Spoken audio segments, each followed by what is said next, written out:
All right, well, let's get into it. All right. So where did we just leave off there?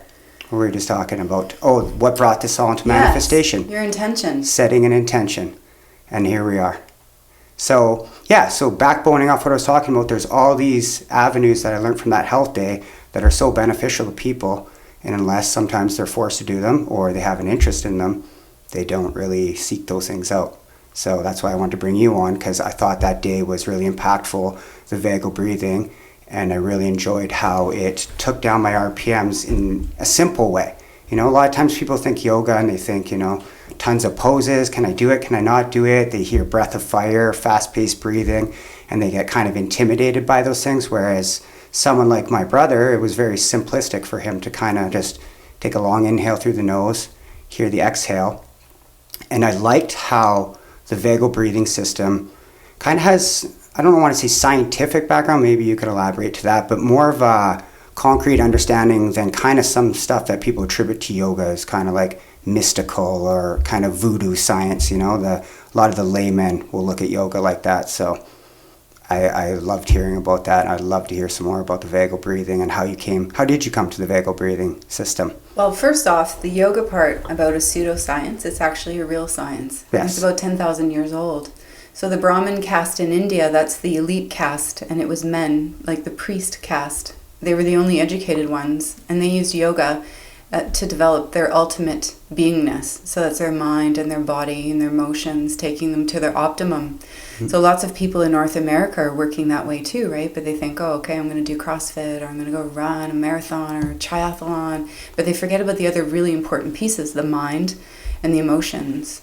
And so the yoga system is really actually very balanced. And when it first came to the West, it was balanced. And then over the last 10 years or so, it became much more about fitness, mm-hmm. which does attract a really big crowd. There's like hundreds of thousands of people doing yoga, which is really great. But just recently, they're coming back to the original. What else is in there? There's the Vedic hymns, there's mantras. And when we break it down, the science is really all about frequency and vibration. Mm-hmm. And so Candace Pert, she wrote a book called Molecules of Emotion. She was the neuroscientist that figured out neuroreceptors. Nobody knew anything about them until she figured out how they all worked. And she said basically it's about vibration in each of the cells, gets the cellular, intercellular chemicals to release. And mm-hmm. so basically when we do mantras or we play Tibetan bowls or we're humming or we're singing, mm-hmm. there's chemicals that get released in our body, all the feel-good stuff. And mm-hmm. that's what happens when we practice yoga as well. But there's just so many levels to it. Vibration is definitely a big one. I just got tuned into that kind of philosophy, just like even music, like say heavy metal's blasted right now. Your body's going to kind of reverberate to that, right? Versus something relaxing, calming, all playing on a stereo. So it's interesting how vibration through music can affect the body. And everybody has that experience of their favorite songs uplifting them, and they sing along and they feel so good. Even if they were in a bad mood, it can turn it all around very quickly. Mm-hmm. And the same thing, a sad song comes on and suddenly you're feeling all kind of mellow and maybe blue. So vibration affects us not only like intellectually, consciously, but subconsciously as well. So it's really important for us to set our intentions and know what kind of environments we're in, because we can direct how we feel. And that's a big part of what yoga is about. Mm-hmm.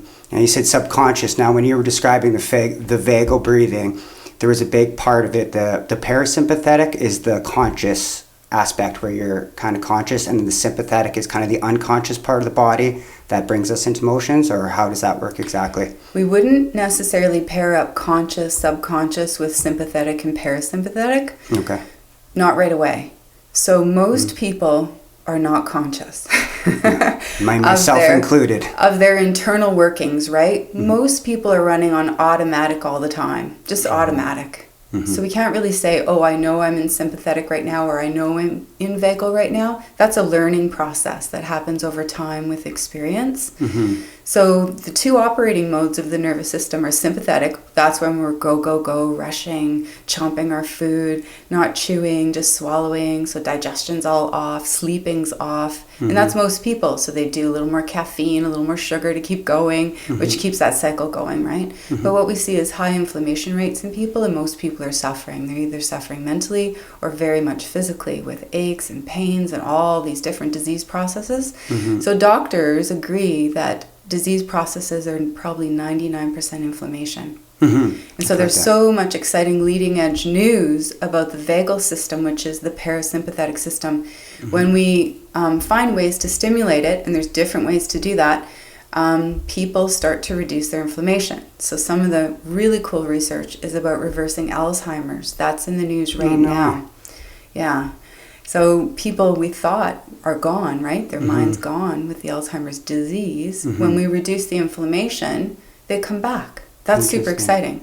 But it also includes rheumatoid arthritis, all the big inflammatory diseases like Crohn's, diverticulitis, fibromyalgia, and even epilepsy they're working with, and diabetes, and obesity now too. Like stimulating the vagal system, getting people back into balance. That's what will happen.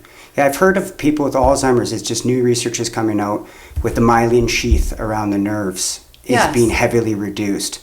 And then with yoga and meditation, it regrows that myelin sheath. They even talked about certain types of mushrooms. Like, have you ever heard of lion's mane mushroom?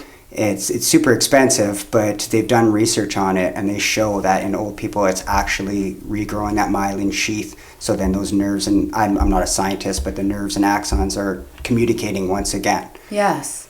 So the vagal nervous system, so describe that more to me, because you talked about it last time, and I got just a brief understanding of it, and I'm super curious about it, because my understanding, correct me if I'm wrong, of this is the whole world's designed to keep us in sympathetic. It's kind of our fight or flight kind of reactionary body in a sense. You know, is that correct, or is that incorrect to assume that? Well, the world, that's a big term, right? World, I guess, Western culture and capitalism. So in the beginning, and with indigenous cultures and our physical human bodies, we're all designed to be in the vagal system. So when we live within the cycles of nature, when we live with the circadian rhythms, when we live with the rhythms of the moon and the sun and the water and the tides and everything else, we're vagal. We're vagal, we're tapped in, we're grounded, we're intuitive, we know ahead of time what's going to happen.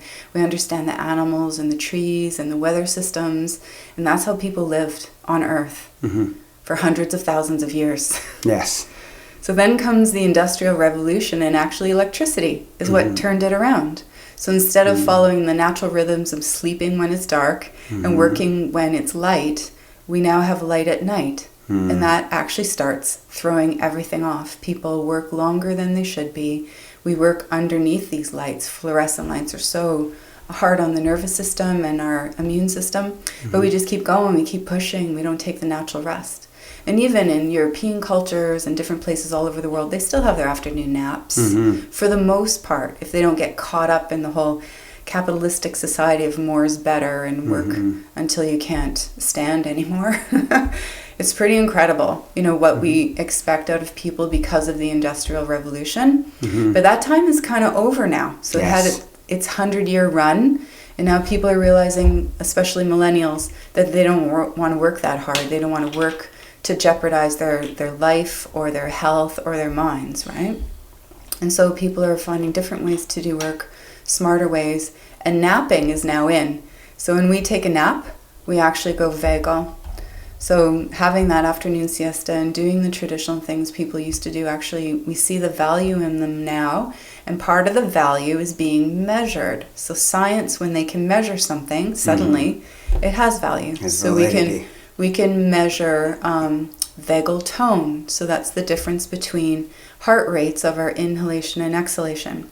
So fun things that are happening is soccer teams in Europe observe their vagal tone. So if their vagal tone isn't good, then they don't actually work out that day, because they know they need to improve vagal-wise in order to have a really good performance in their game.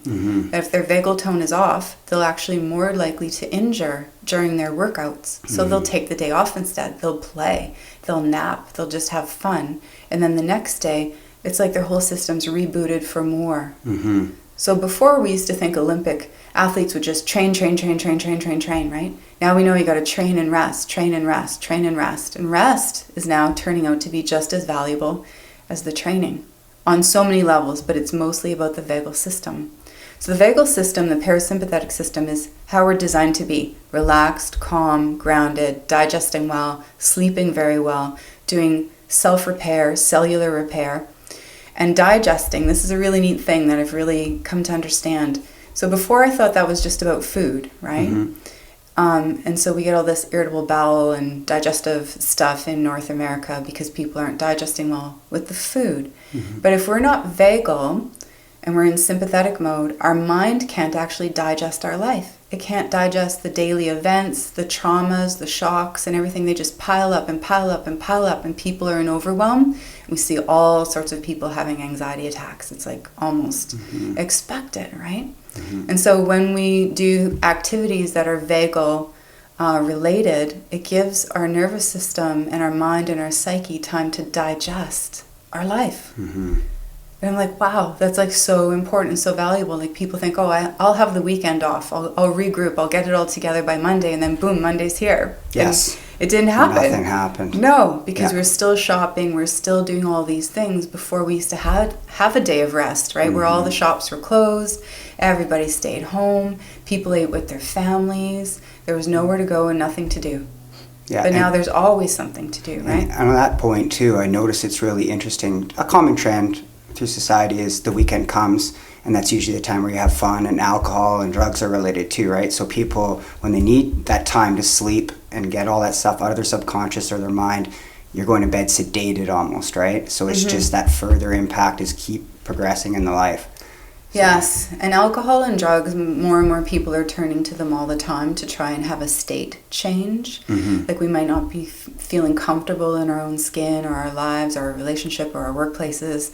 So we do a little something that's going to alter us, right? So this is where yoga can step in. Yoga can give you the state change without negative side effects. Vagal breathing and vagal practices can give you an incredible state change with only positive side effects. Yes. It's like there's that saying, and maybe I'm using it out of context, but there's no biological free lunch. So it's like you take a substance and you get that relaxation, but then it has that repercussion always, right? Where yoga, you got to work for it, and then you get the healthy response with no added swing back, right? Yes. And the work part with yoga, there's many different styles. So that's important for people to get a little education or try and sample things out or read a little bit before they try the different styles, because there's such a variety. So some will definitely kick your butt. Some are, medium, lots of stretching and things. But now the latest thing that's really, really in is restorative yoga. Yes. Where you're actually not working at all. And it helps to induce the vagal state. So you're basically on some cushions, you're supported, there's blankets, you close your eyes, a little blindfold, so it's a blackout situation. That helps the pineal gland to produce more melatonin, which gets us back on our circadian rhythms. So what they're finding is restorative yoga, where you're doing absolutely nothing at all. So the doing's done. Now you're introducing yourself back into being, like beingness, just being, just breathing, just relaxing. That it even cures common colds, but even the really deep stuff. And so what we find is if someone moves into a vagal state about 25 minutes or more, blood pressure absolutely balances, even the highest blood pressure, and then the organs start doing self-repair. And that's a really big deal. That's super cool. Did you ever look up Wim Hof by any chance? Yeah, well, I've seen a little bit of his stuff about going into really ice cold water. Yeah, well, he does a lot of the deep breathing that puts his body into that deep parasympathetic, and it's all that, like Harvard is proving it. Like he fully reversed E. coli out of his body in one day of just deep breathing and meditation. Like it's just mind blowing that it has the science to back it up now. But, yes, but the yogis have known this for like 10,000 years. They've been writing about it. All the information's out there. Yeah. There's eyes for, I forget the Bible saying from it, but like the info, eyes to seek will find almost. It's all there. It's just you got to want it. Which is interesting. You mentioned the yogis, and I had it on my list to ask you. Were they the originators of this information, or did it come from a more ancient time in Hermetic principles? Because I've been looking a lot back into it, and a lot of the cult mysticism and yogic mysticism and Kabbalic mysticism and Hermetic principles of ancient Egypt, they all have the same symbols and the same mudras Yes. and the same body positions. Yes. And you even see Jesus painted with doing mudras in all his Yes. paintings. Most, not all, I often speak in over generalities, but in a lot of paintings doing that. You see a lot of the yogis doing mudras, and you see a lot of Egyptians. So have you ever delved deep into who actually are the originators of Yes. all this information? Yeah. Yes. Yes. So, okay. This has been I would love to hear, because I've been YouTubing it like crazy lately. It's a lifelong quest that I've been searching, and which took me to different places in Europe and sacred places and churches and temples, and then a lot of time in Mexico at the temples working with shamans. Nice. And wherever I've gone, I've always brought books that show electromagnetic fields and chakras, and I ask these shamans, sometimes they don't speak English, so I work through interpreters, do you see this? Is this what you work with? Is this what you know? And they're always like, yes, this is what I work with, this is what I know. They don't always know the Sanskrit symbols that are sometimes drawn in the chakras, but they do know about all these colors and electromagnetic fields, including Tibetans. I've worked with Tibetans for a lot of years now as well. And so basically we all come from the same origin, and the first yoga wasn't actually practiced in India. And when we read the Vedic hymns, like the first writings about all of this, it says that yoga came to India and it settled in the Indus River Valley, and the people came there. So the question is, it's sort of how far do you want to go down the rabbit hole as to where did the originators come from? And basically it's the Aryan race. So is the Aryan race, is that in the Caucasus region of like almost near Russia, or am I Well, it's thinking how something? far you want to go down the rabbit hole. Oh, okay. So what the Mayan Bible says when they talk about the Aryan race is that they come from Atlantis. Okay. The Egyptians talk about that too, but Atlantis has a pre-date as well. So there's something that was prior to Atlantis, Yes. is what you're saying? Interesting. So there's This is like an Maru? archaeologist named Zachariah Sachin Yeah, that I'm familiar. wrote quite a few books, including The 12th Planet, about these kinds of topics with the Sumerians and the cuneiform tablets and what they realized when they were able to interpret them, that it seems like, and I know this is way out there, but this is what I find when I go to these temples, talk to these shamans, they all have the same story no matter where I go, that in ancient times that we were visited from other galaxies and other places, and there was influence and reasons why these other beings were here, mostly to mine gold. And they used humans basically as workers, and DNA splicing was done. And I know that all sounds strange, but there is a lot of literature on it. There are things on TV about this kind of thing. I do love watching it all. And when I've been to the temples in Mexico, it's all there. They have it up on their pictographs and their carvings. And so you can see the story. And these temples are thousands of years old. So, how do we just explain that with a normal mind?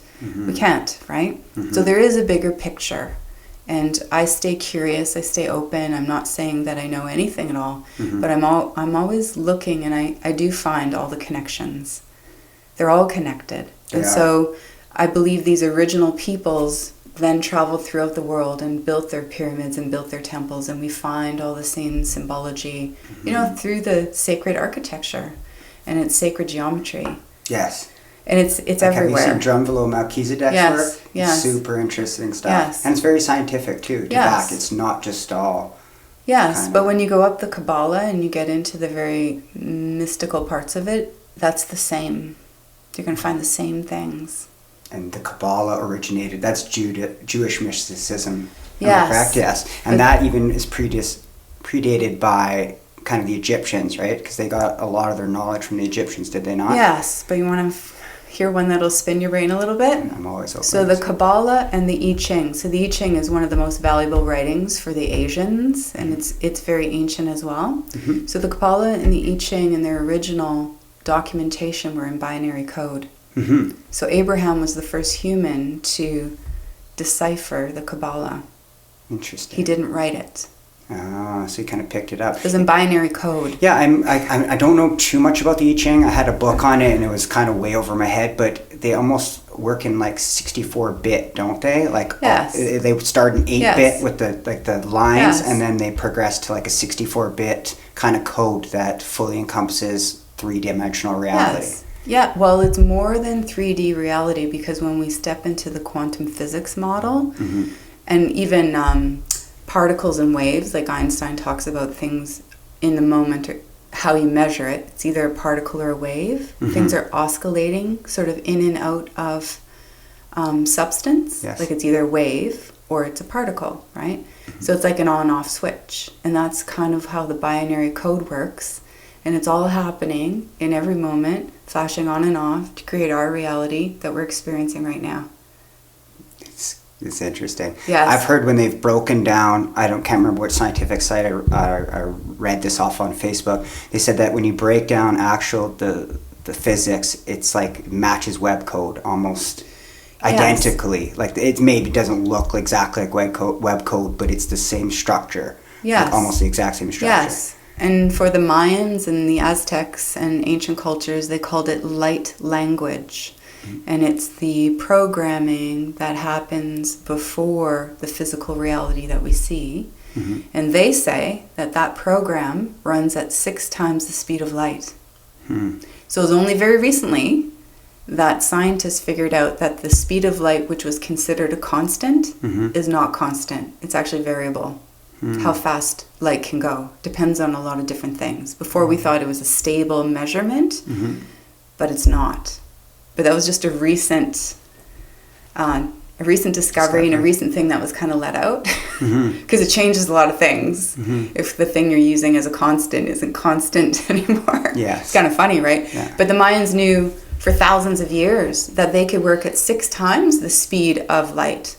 Isn't that something? Now, what would that look like, working at 6 times the speed of light? Just through energetic work, or through back to the intention. Okay. And the mind. And our mind works so fast. So when we talk about whether we're conscious of something or not, that's a variable. How conscious are we, and at what speed are we conscious, and at what depth are we conscious, and at what expansiveness are we conscious? Because those are all variables that can be played with. And that's part of yoga practice too. Yes. Bringing it back to the vagal breathing, that was a super cool thing I noticed about it, was my meaningful coincidences seemed to increase at a dramatic pace when I started practicing the vagal breathing on a regular frequency every night, before bed, just even the 11 minutes. And then I'm waking up, and you're running into that person at the right time. You're not getting cut off and yelling at someone and having that crap day that just starts and steamrolls from then on. It's, hey, I ran into this person, or I ran into that person, or even like I was describing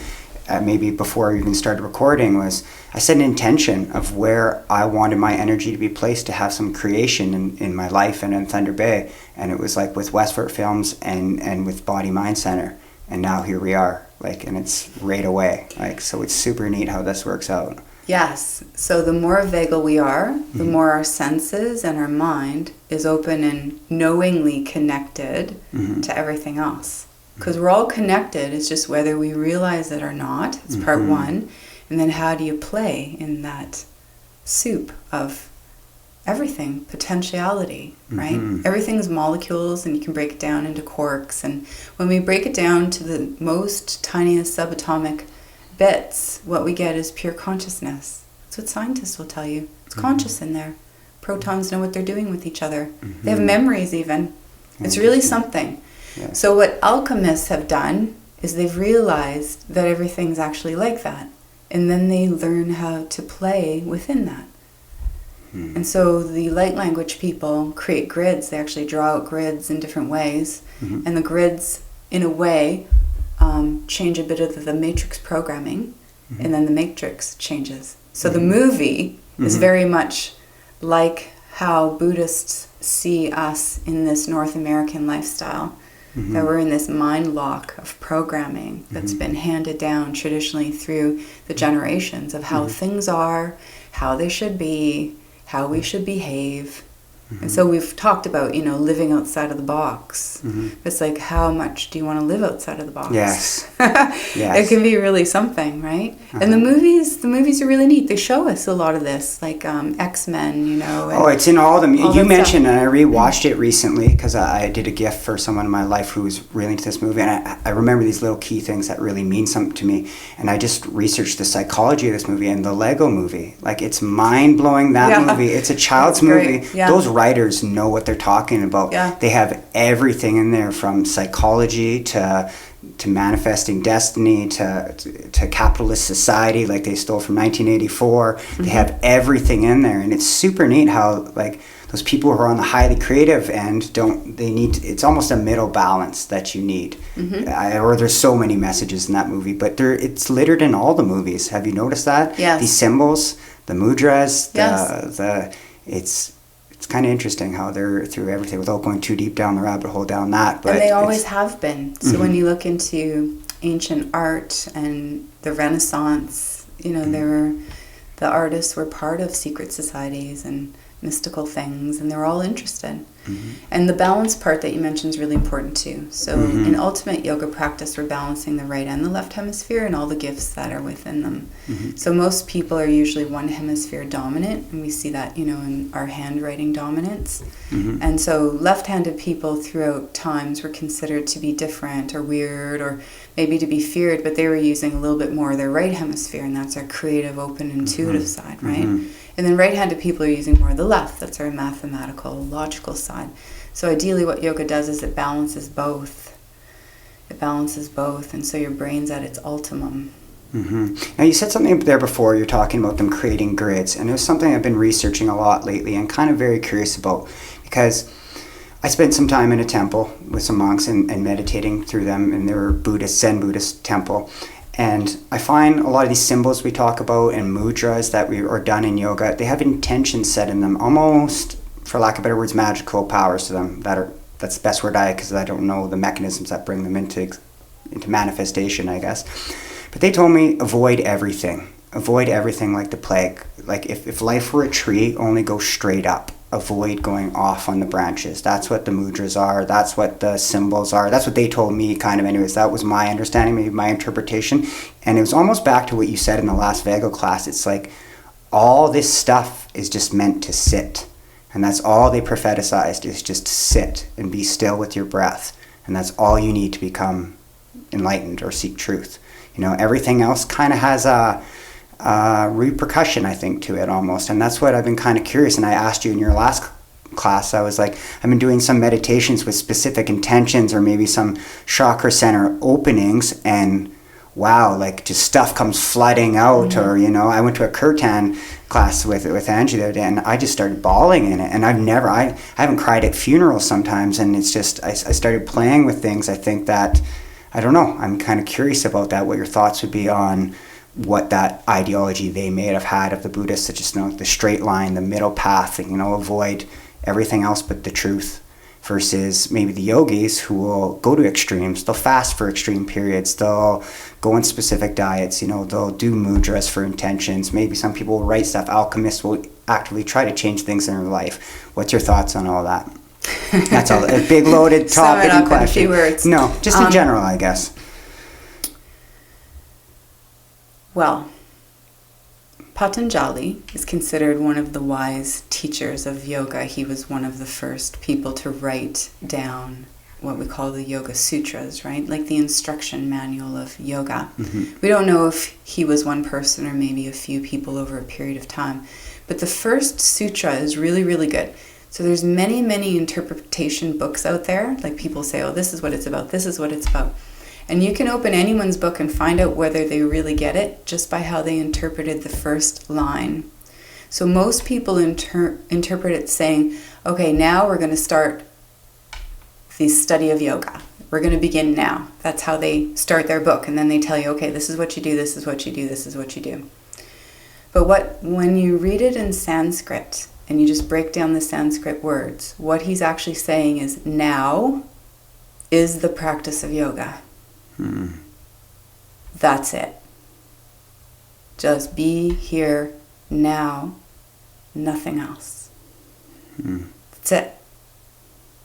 But almost no one interprets it that way because they don't know it. That's not their experience. They think, oh, we got to study a whole bunch of stuff to get it. Mm-hmm. Like an intellectual pursuit, right? Mm-hmm. But now is a embodiedness. That's being Vagal. Mm-hmm. And so there's been all these interpretations later. Like, so if you get it in the first line, you don't have to read the rest of the sutras. Mm-hmm. You've got it. But if you didn't get it in the first line, then he's like, oh, okay, here we go. Then you need to do this, and this, and this, and this, and this, and this, and this. And there's a whole recipe. But the second thing he talks about is all you need to do is sit down. Just sit down, and that's it. So not in lotus mudra or any kind of thing to do with your legs or sitting on cushions or being on a mountain or anything like that. Just sit down. So if you didn't get that it's just about being here now, then you got to sit down. And if you sit down and do nothing, you'll figure that out. You'll figure part 1 out. Now, if you don't just sit down and do part 2, then you got to go do all these other yoga postures and practices and whatever. That'll eventually bring you back to just sitting still. So the yoga asanas, the postures and things, are meant to do a lot of different things depending on how we look at it. So it might be for fitness, it might be for alignment. It helps the vagal system, which is the chakra system. And there's all these tributaries of all the nerves, and we call those nadis. Those are channels for energy. And our fascia is actually piezoelectric. So that means when we just put heard that recently. pressure on the fascia, current runs through it. And so that's the type of work I do, the structural integration. I help people to be more alive and more electric and more aligned. So there's actually a whole, what we could call mystical part to it, because when people are all lined up, gravity flows up through the body and uplifts the body instead of pulling it down. And most people aren't aware of that either, but Tai Chi masters and Taoists and ancients knew that. They knew about standing up straight. We call it Tadasana in yoga, mountain pose. And when you're in this totally aligned posture, other things happen. So the gravitational field, we don't even completely understand it yet. It's pretty amazing. But then there's your electromagnetic field changes too. And our verticality is really important. Humans and trees are the only vertical things on Earth. Everything else is horizontal. All the animals and everything. Yeah. Most are four-legged. It's pretty neat. I know one time when I was saying that, someone said, well, penguins are upright. I'm like, yeah, you're right. Penguins are too. But I think everything else has a more horizontal orientation, right? So that's why ancient writings talk about humans being the bridge between heaven and earth. It's like we have the groundedness coming up through our feet, but through the crown chakra, we draw in the energy, what we call the heavenly chi, or the bigger picture stuff. And it's at the heart that these energies meet, and we're meant to move forward through our hands, like the heart chakra connects out through the palms of the hands, to do good works, to be of benefit and to be helpful and things like that, kind. So that's why the Dalai Lama is always talking about compassion. Jesus was talking about love. And sometimes it's really hard to love ourselves or love each other, and we're not taught to do that actually. You know, children naturally do that, but they kind of get taught out of it in a way. So the Dalai Lama isn't trying to get everybody to love everybody. He knows that's like probably too big of a job. But to be compassionate, we can kind of agree. Yeah, compassion, that feels nice. I can do that. I can be compassionate towards myself. I can be compassionate towards my co-workers and my family and things like that. So if we can be in that state, that's a frequency. And that's an elevated frequency for not only the heart center, because that's usually where we're feeling the compassion, but that informs the whole vagal system. So depending on which emotion we're currently having travel through our body, that creates a chemical cascade. And that chemical cascade has effects. So if we're in a good feeling mood, we're producing dopamine and some serotonin, acetylcholine, like some really good stuff. But if we're afraid or we're angry, we might be going on high adrenaline and cortisol and testosterone and things, and those things can damage our body. So it's all really a state of mind. But how you get there, sometimes it's through the body or through the breath or through something we read or an inspirational quote or a visual. And we're meant to be inspired. And when we're inspired, we elevate. And we're meant to elevate each other. That's kind of what we're here for. Yeah, inspiration is a big thing. I've had a lot of inspiration in my life through creating this podcast and teaching children's jiu-jitsu. And when you love it and you're inspired by it, there's a different energy to it. It's just like you wake up every day and it's just like, it's cascading. It Yes. flows. It's so And very different. uplifting. It's super uplifting. Yeah, and you want to share that. Yeah, exactly. It's Yeah. almost like that, like you mentioned feelings. I don't know if this will correlate, but say someone first falls in love or they're infatuated with someone. Like they come out of their house every day, you know, waving to their neighbors, driving, letting people in. And that's just an intention. Like what's the difference from that day to the day prior before they met that person in their life, right? It's just, Exactly. it's just a frame of mind almost, essentially. So what if we lived most days like that? Mm-hmm. And not get attached to whether we're in that state or not, but realize there's a recipe laid out for us already by thousands of people who've done it before, how to get into those states and pretty well maintain them. Mm-hmm. Where the ebb and the flow isn't so big and wide and vast. It's like a nice wave right in the middle, you know? Yeah. Now, I find I can get in that state for times. However, call this an excuse or whatever. I try not to make excuses in life, but I feel like most of our society is meant to knock us back into sympathetic.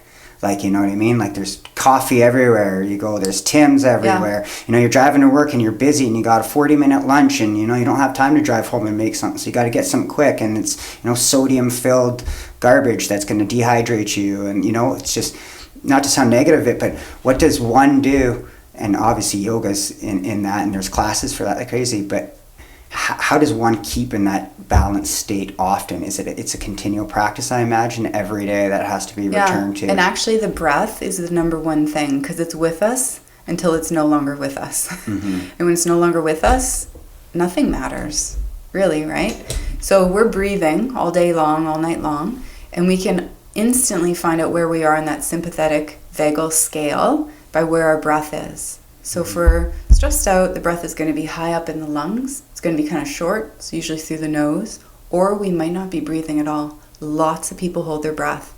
They're doing some task and then suddenly like, oh, I got to take a breath. Wow, I was holding my breath. I didn't even know. Or if they're afraid, they'll hold their breath too, right? So the first thing is just assess, where's my breath right now? Oh, it's really shallow. Wow, it's not in my belly at all. And then see what we can do about taking it down into the lower lungs and then eventually down into the belly. So if someone cultivates breathing in the belly all day long, like first you practice as a practice, but then eventually it can be all day long, you stay vagal. You stay vagal. So stuff still happens, but because your radar is expanded, you can feel things before they happen. So I've been practicing the vagal breathing for about 3 years now with my Kundalini yoga class. And there's one lady there she does it very regularly, and she knows when to shift lanes in her car before something happens. She gets it about 15, 20 seconds ahead of time. She shifts lanes for no apparent reason that you can tell, and then suddenly, boom, either someone slams on the brakes or someone comes through the stop sign or whatever. And she's totally fine every single time. And if she hadn't changed lanes, totally different story. So she's always listening to it now, right? But we are all like that, really. It's not a special gift for somebody. It's hardware we have and switches that maybe we're just not paying attention to. When we're high sympathetic, the neck tightens up. So the vagal nerves start at the base of the brain, and there's a left and a right running down through the neck. Are they attached to amygdala? Is that where they're attached to? Or No. No? No, and actually there's not a lot of literature as to what they're really connected to inside the brain. Okay. When you look at charts and things, it just shows where they're exiting the brain, near the brain stem, and branching out to the two sides. But there will be more and more coming out, because before we just thought people were having a vagal response. That's when you get dizzy and pass out or something like that, right? But now we realize, wow, this is a huge player in health and wellness and eliminating disease processes. So we'll see more and more all the time. So the left vagal nerve and the right vagal nerve actually innervate differently down through the body. So they're not doing the exact same thing in mirror image. Some are going here on this side and some are going here on this side. But basically they're branching around all of the endocrine system. And so this branching of nerve plexes in each endocrine site is the chakra system. So yeah, explain the endocrine system, because I've been doing reading on the vagal since I've been taking it from you. And my understanding of the endocrine system is it's hormone releasing organs. Yes. Is the right word? Yes. And so there's the thyroid in your neck. Yes. And then there's your pituitary and your pineal, your hypothalamus. Where's the hypothalamus kind of? Inside your brain. Inside your brain? Yeah. Okay. In the middle. So through the vagal nervous system, my understanding is it regulates all those hormones and their secretion. Yes. So, and what's secreting when? So say it's adrenaline, say it's cortisol if you're stressed, say if it's whatever causes inflammation from cortisol. So those are what are kind of out of whack and out of balance. You could probably describe those better. Yes, so the vagal, like the parasympathetic and the sympathetic systems, they work as a team. They're playing with each other to keep things in balance. And so when there's a big stress and a tiger's about to chomp our head off, we need to respond. We need to get out of the way or do whatever we need to do.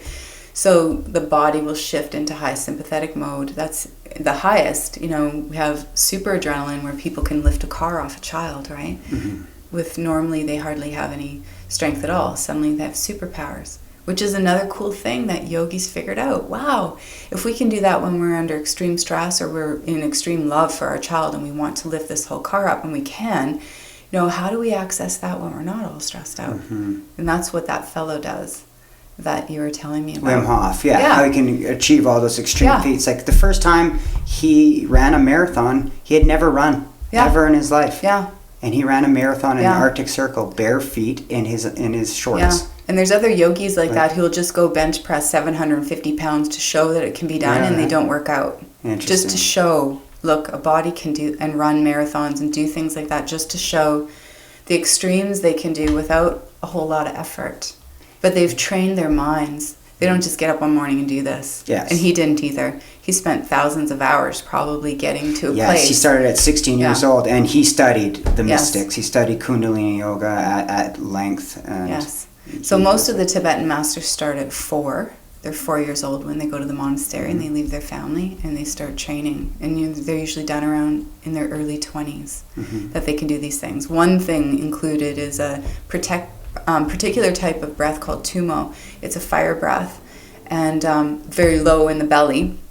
And they'll sit in the snow. They wet their robes in water, so they put wet robes around them. They sit in the snow, and they'll create so much heat in their bodies that they dry the robes and melt the snow around them. That's for real. You that Buddha boy did that on that documentary. Did you watch that one on him?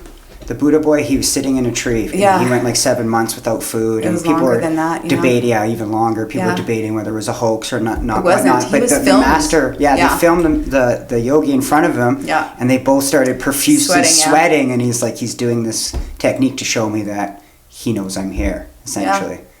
That was so cool. And and a lot of people, it's interesting, a lot of people, you'll say this, I say this kind of stuff, and that's why I wanted to do this, because I can have these conversations at length and not get kind of, all right, he's on to that again. Let's move on to the next thing. You know, let's talk about football or baseball. But like I stayed with monks, and I asked them a question one time, and I said, like, do you ever miss home? Like, you know, you're all the way away from Korea. Like, doesn't it get hard, like, not seeing your family? And they say, no, we go home every chance we want. I said, oh, you got a big bank account? Like, you go fly? And they say, no.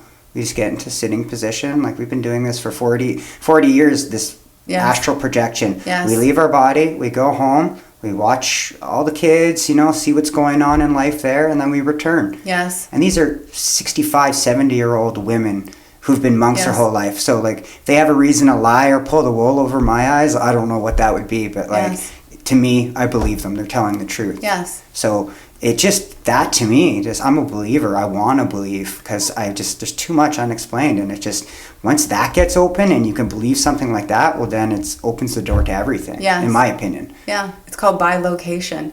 Bilocation? Yes, where you can be in 2 places at once. So your physical body stays in one place, but your astral body can be in another place. And it is documented. There's another thing that people do, and they used as a technique in World War II, and it's called remote viewing. And there are books on that, and some people who are kind of famous for doing that. And that's opening up. You get very calm, you're in your vagal system.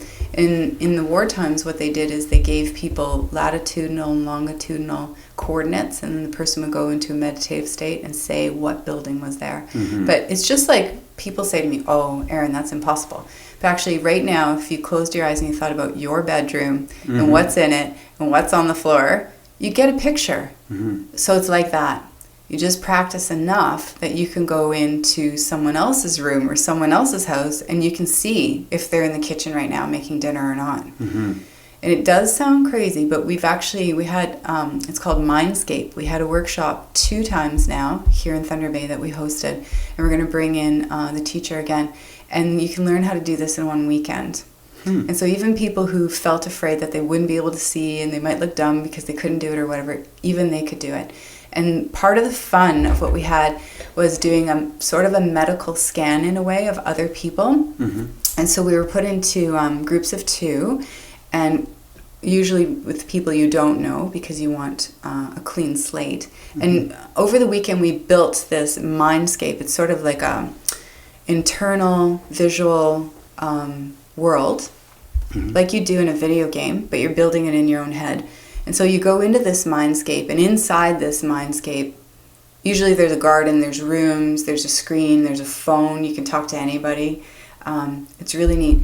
So there's an elevator in the middle, and what we did was our partner would give us the name, just the name of somebody that we did not know. So it's someone, they didn't have to live in the same city or anything, it's just somebody that we didn't know. And they'd say so-and-so. And so what we do is focus on so-and-so, focus on the name, and then we'd slowly open the elevator from the bottom up. It was like a freight elevator kind of thing, bottom up, so you see their feet and their legs and everything. And you describe what you're seeing. And the person would jot that down, not saying anything, not cueing you, like, yeah, right on, or no, or whatever. And so the first time we did it, the teacher did it with a voluntold. She'd usually pick the person who had the most fear. And so she said, okay, this is the guy's name. We want everybody to tune in to so-and-so. And, the voluntold will be telling us what they see as the elevator door comes up.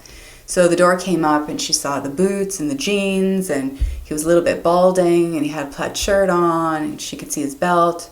And the neat part is it just comes, but you can see if a person has pain, or you can feel it. So this guy had some shoulder pain, he had this and that going on. And so she explained, and when she finished, the teacher said, yeah, that was exactly right on.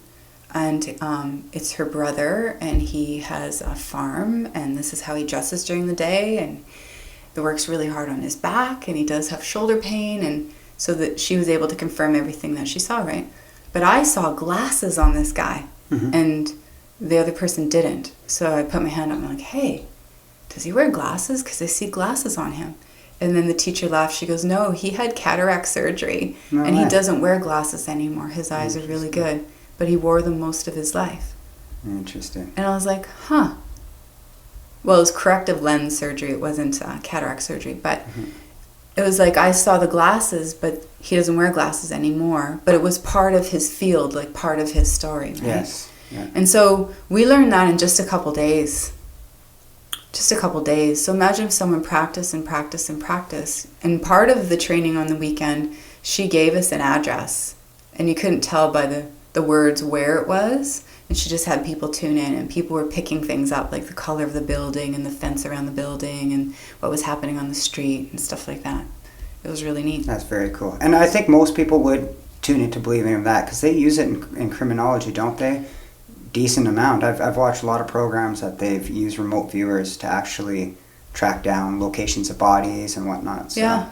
A curious thing I was going to ask you about World War II, because I had it on my sheet, and I don't know if it's an old wives' tale or not, but I'm actually starting to grow out the hair and back into yogic traditions. You might have heard of this, and I think I've asked you before, but they did this, I don't know if you ever read this through stories online or whatnot, through YouTube videos, but they gathered up Aboriginal trackers in the Vietnam War because it was such dense forest. They needed highly skilled trackers to track. So they went into all these communities of Aboriginal people, and they grabbed the best trackers.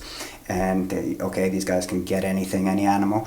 And then they brought them there, but they shaved their heads off. And these guys got there, and they're like, we can't feel it anymore. We don't feel the feeling anymore. We can't do our work. And they couldn't track worth anything.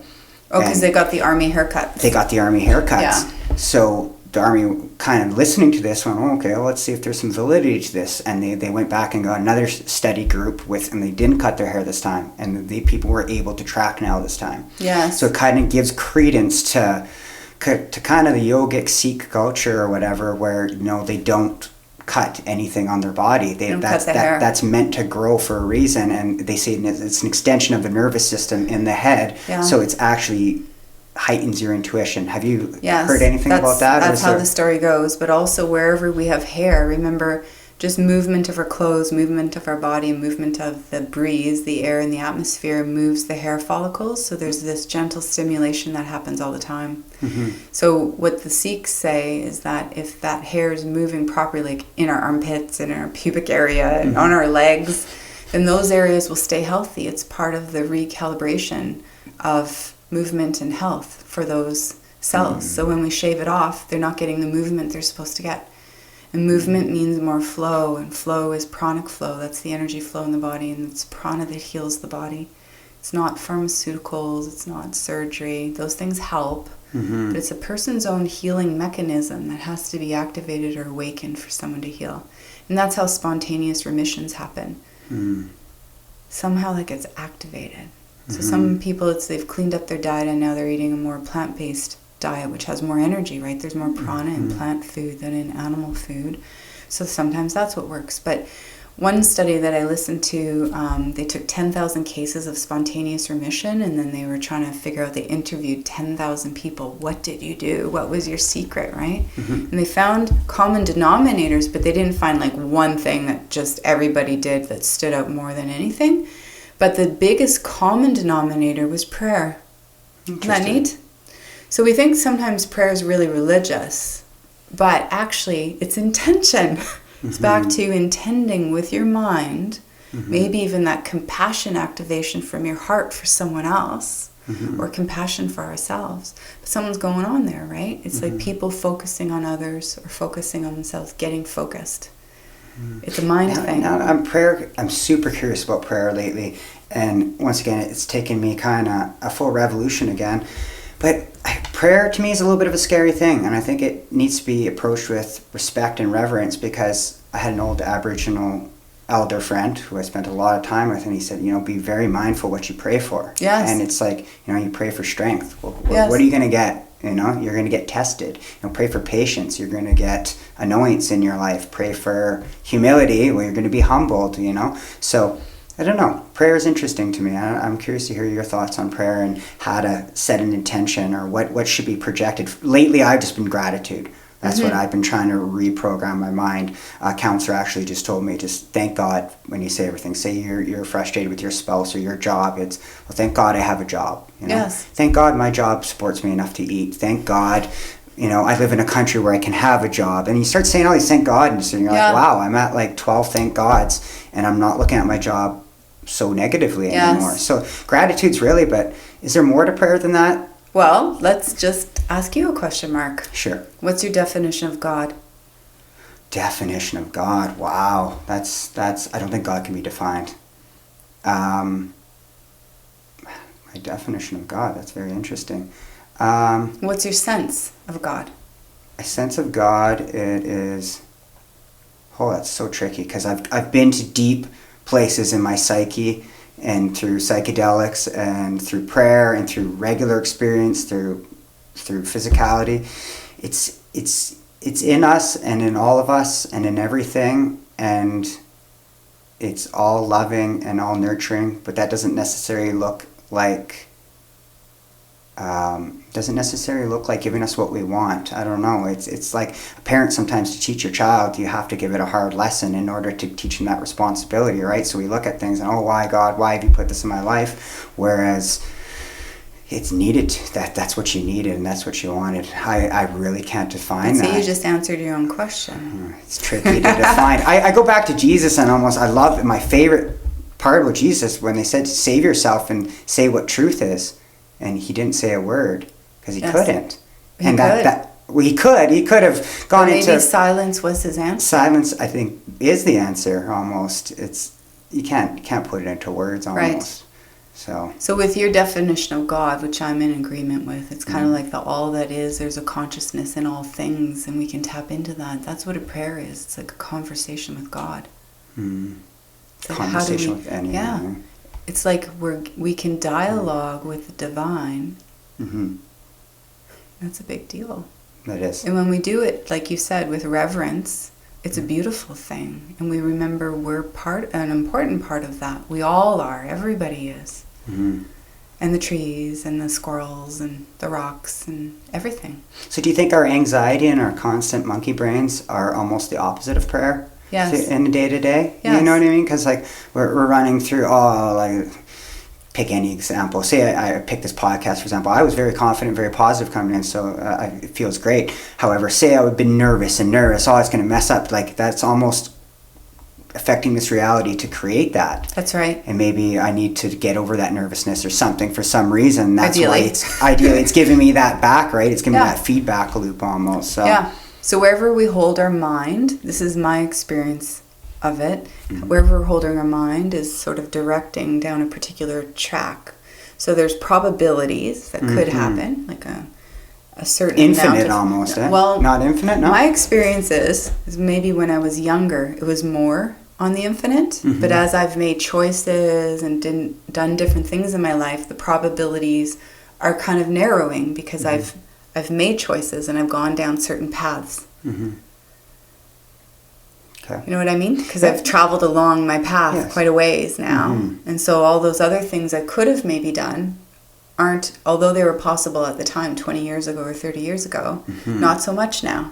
Like if I really wanted it, maybe I could direct a lot of energy to make that manifest, right? Like say an example is like you have a pretty articulate brain. You could have been in law, for instance, but now you going back to something like law would never happen per se. Is that almost a fair example? Like yes, it doesn't appeal to me. It doesn't appeal. But if I really needed to be or wanted to be a lawyer, that's still possible. Lots of people go to law school later in life, right? So the possibility is there, but it's not probable.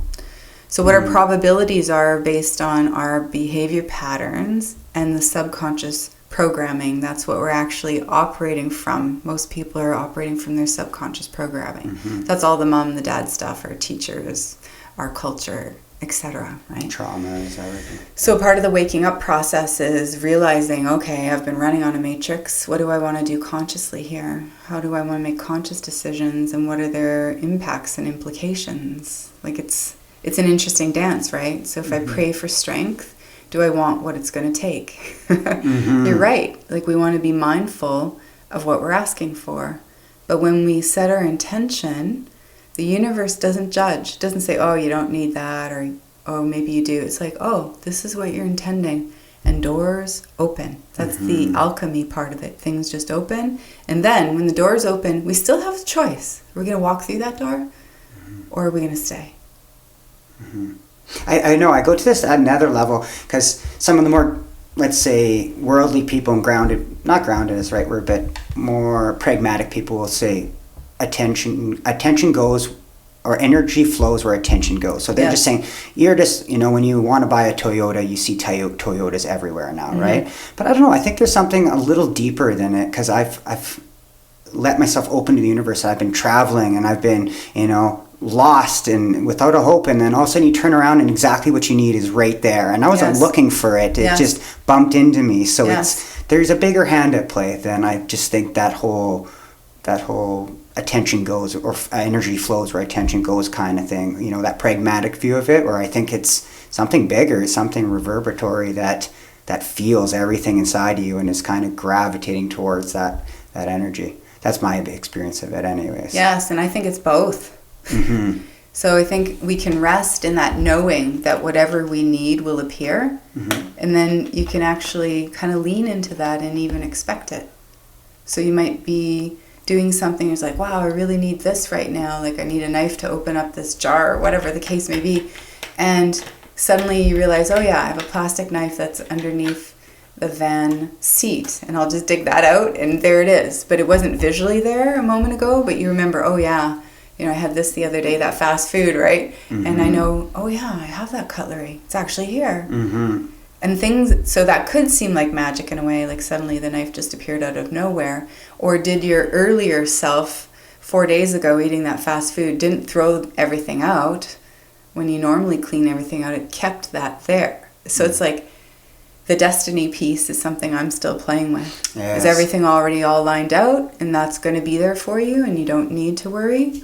Or what's happening? And I've had a lot of pieces of the destiny futuristic things happen where people saw things way ahead of time, things I'd be involved in, things I'm doing, and they were able to tell me about that. People I never even met before. And it's like, how do we explain that stuff? It's very interesting. So are we Do we have free will? It's a philosophical debate. Do we have free will, or are we just running on programming? Or is everything already laid out and we're showing up?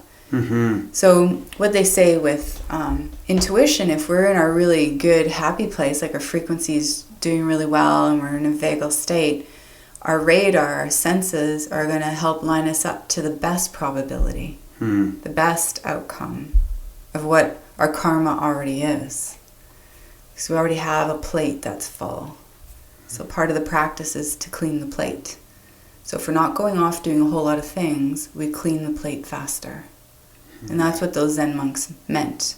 We don't need to do all these different workshops and all this different stuff and all this whatever. Just sit still and you clean your plate.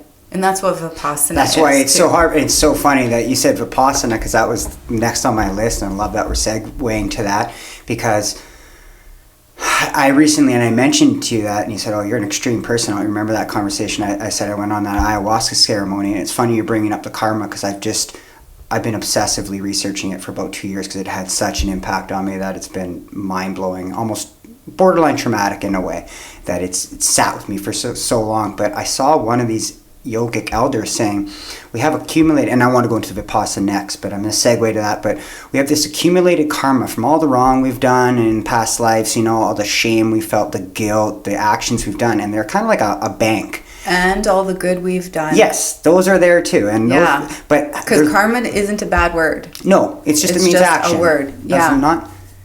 A lot of it's people sort of the play of action and reaction. It's the things that have happened in our lives. They're imprints, and we carry them. And so that's where the theme of original sin came from. It wasn't sin like bad. We've given sin like a bad name. But it was actually just the original imprints that we come into this lifetime with. We all have original imprints, but we have imprints as doctors and scientists and healers and really good stuff too. It's not like it's all bad. That's what we're describing, that psychedelic experience, though. I want to touch on that, though. I went to this place where it felt like I was there literally for eternity. That was just pure torment. It was guilt, it was shame, it was terror, it was every, I guess, negative emotion, not that emotions are negative or positive, but just every lower vibrational energy. And I felt like I was there for eternity. But he called that the karmic clearing. It's almost, and that's why I want to go do a Vipassana, which if people aren't aware what Vipassana is, you could probably describe it more in length. I don't know if you've ever done one, but they're 10 days, my understanding, of 10 hours a day sitting meditation. And to me, that is almost like that heart is going to sit in that nothing realm almost in the same way, because like that's why most people don't meditate, in my opinion, because it's so hard just to sit and be with yourself. So right. Have you done an experience of 10-day Vipassana? But just backing up to what you just said, which was really quite profound, most people find it hard to sit and be with themselves. That's a really big deal, what you just said, because it's absolutely true. And I see that all the time. Myself included. Yeah. So it's like, if we can't sit with ourselves, how are we really having true, meaningful, deep relationships with others, right? It's just so many other things are going on, expectations, blah, blah, blah, blah. But to be able to sit comfortably with ourselves and to know ourselves, that's what Buddha said, that's what Jesus said. Number one thing is like, know yourself. That means your deep self. And be friends with yourself. And it's okay to love ourselves. Like in our culture, sometimes it sounds like an ego thing or something, but it isn't. If we don't actually love ourselves or have compassion for ourselves, what we're doing with other people is conditional. Like, I'll love you if you do this for me. You see how fast someone turns after a breakup, how much they love that person until they found out something bad happened or they break up, then it's love turns to hate pretty fast. All that stuff. And not even just like intimate relationships that break up, but just, it can be anybody, parents, kids, whatever. It just goes on and on.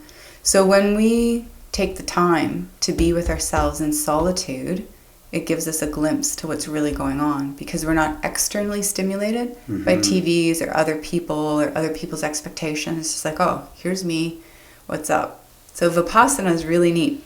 So it's been coined that Zen meditation is like the bare bones of meditation. Okay. Like Tibetan and different Chinese styles and other styles all over the world, they add a whole bunch of stuff. Like in India, they add all their deities. In Tibet, they add a lot of deities and rituals and all sorts of stuff. So in Zen, There's a little bit of ritual, not too much, just to walk you through your day kind of thing, to create sacred space, really.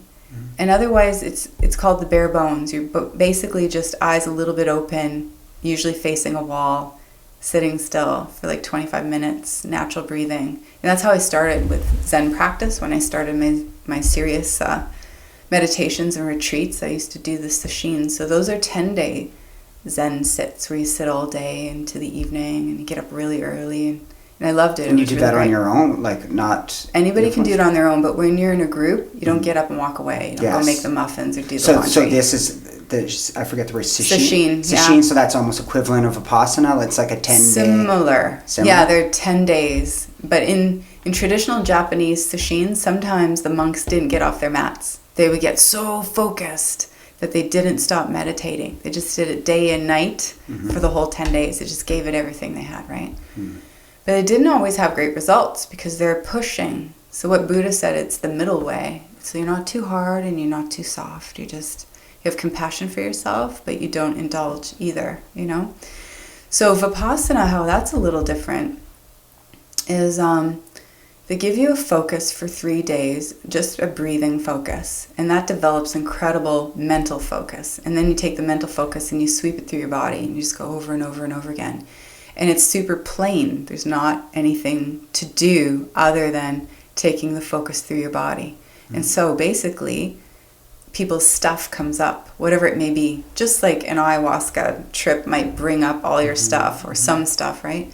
That's what happens over the period of the 10 days. If you do all the sits, it's like 14 hours a day. But sometimes people take a little afternoon nap. There's certain sits they definitely want you there for. But it's a volunteer thing, right? No one's making you meditate or see yourself. And every time I've done it 8 times now. Every time I've done it, I go deeper, and I'm surprised at what I find. Because you think, oh, it must be done now. It must be done now. No. There's layers. It's all about layers. There's just layers and layers and layers. And what the Buddhists say is once you've figured out your own lifetime of layers, then you go into your previous lifetimes of layers. Oh boy. But there is like a finish to it all. You have had only so many lives, you know, if we're going to go there.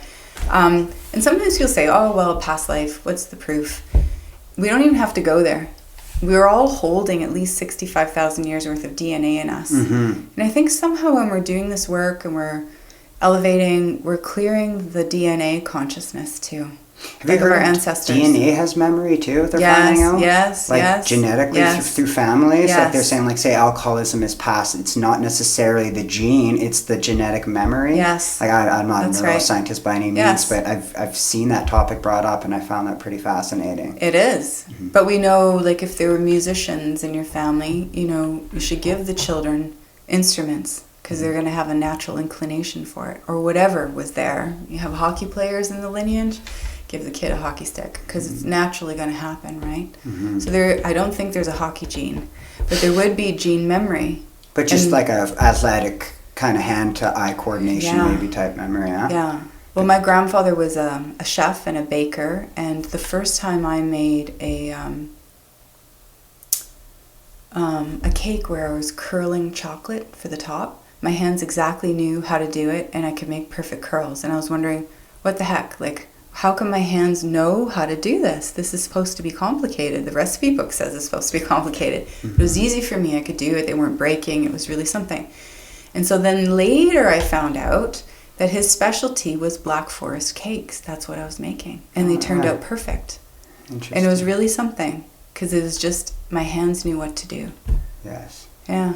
There's a lot more to that too. There's virtuosos, kids who just there's so much that could be delved into. But yes. I don't want to lose the Vipassana because I want to try it, but I got to get over this hump where I have to figure out what that's inside of me. I'm scared. I think I'm scared of the failure. You can't fail. But what if I go there and in 3 days I'm like... They get you to sign a piece of paper that says you won't leave. No, Way. I don't know. No, because I've watched and I heard people like after 3 days are like, F this, I can't handle this. Here's My why. mind is like screaming, this is so stupid. Why would I be here for 10 days? You know, like it's just, and the silence, people aren't used to that. Yeah, that's the gift. Actually, it's a silent retreat. Yeah, so I don't think most people know about that. Verbal silence, right? Yes. You're not going to talk, but you don't look either. So we spend a lot of energy looking at each other and dialoguing with our eyes, and there can be expectations or this or that or whatever going on. So there's no eye contact and no speaking. And for most people, it can actually be a very deep rest, like a rest from having to be whatever, have our masks on, or ways we manage our personalities and stuff. We don't have to do any of that. You don't have to explain who you are, what you're doing, why you're doing nothing. Nobody wants to know. So they make you sign something? Because from my understanding, Yes. the research I've researched into it is people like, I quit after day 2. I couldn't handle it. I went nuts. Yeah. Some people like, I made it to day 8 and then I failed, Yeah. So Most people make it through, though. It's just like 1 or 2 people get a little squirrely about day 3 usually. Because day 3, what they're doing is you've developed the breathing focus. It's very easy what they're teaching you to do, but you just keep doing it over and over and over again. So you're perfecting it. And on day 3, you take the focus inside.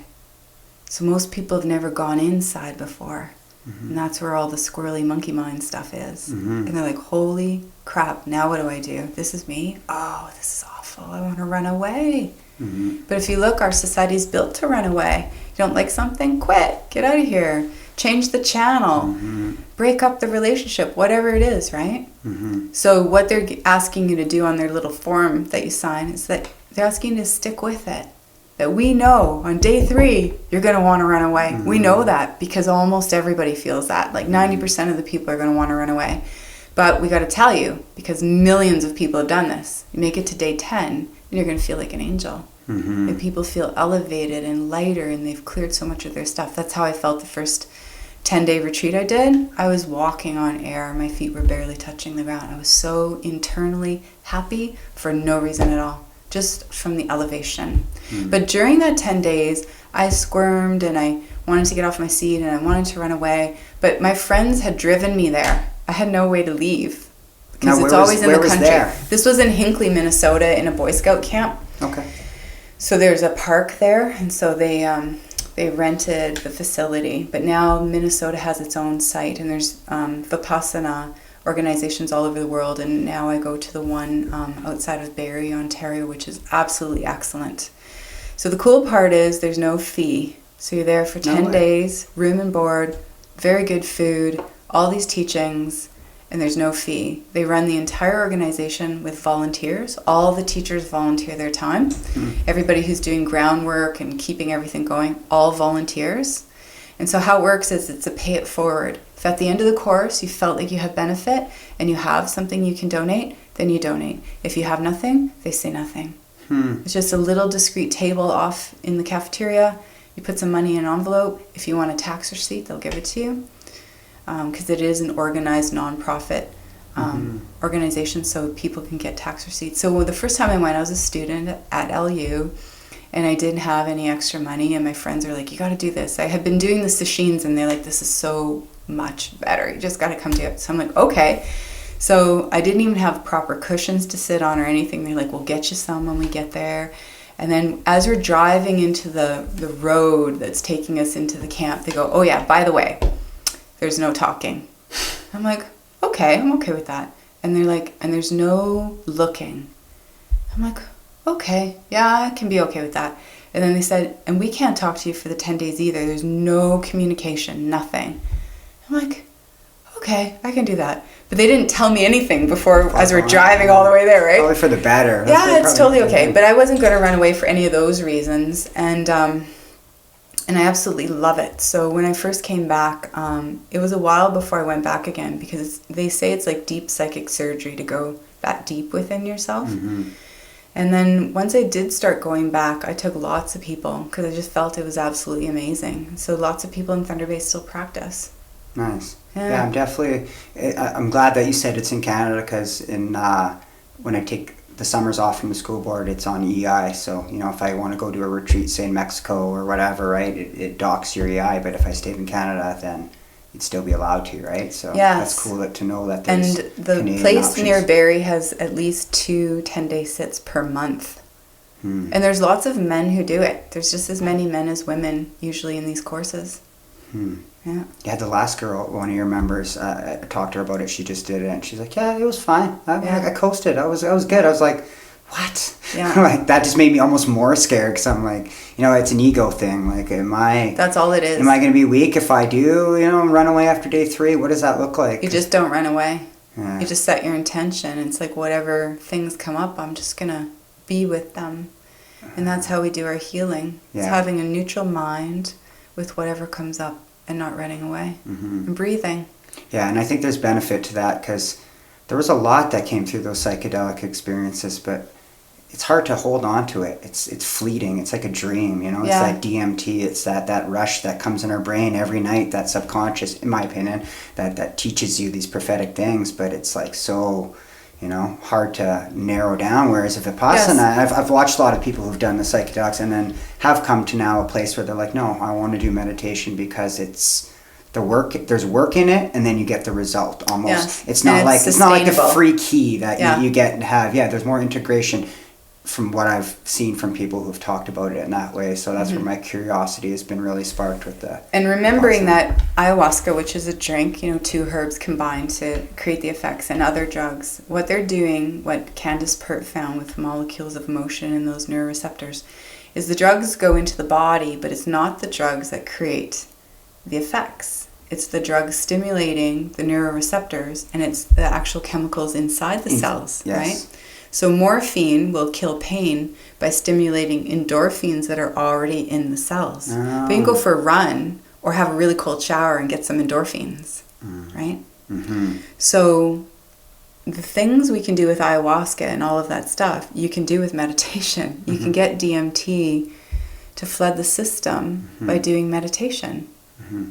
Well, speaking of a meditation, I don't know if you ever heard about this. This was also on my brain picking thing that I want to ask you about. I'm super curious about this one, and I think I'm going to do this one next. But it's the Taoist darkroom. Have you heard of that? Yes. So that's a natural way of stimulating that DMT, so they say. So my understanding of this is, you pick a room, say in your own house, you barricade it off so there's no light in it, you have minimal food, say a couple bowls of rice that are brought to you a day, you use the washroom maybe minimally 5 minutes twice a day, and you stay in this darkness, and you stay in it until you see the light. And the Taoists say after day 3, it resets the pineal, so your DMT, what are the other two? Melatonin and your serotonin are come back into perfect equilibrium, and they say you have a flood of DMT that just creates a natural psychedelic experience that's just pretty profound. And I'm super interested. Have you looked into that at all, or tried? Yeah, I'm aware of that. And Montauk Chia has a place. Yes, that was the same guy. Yeah. I watched Montauk.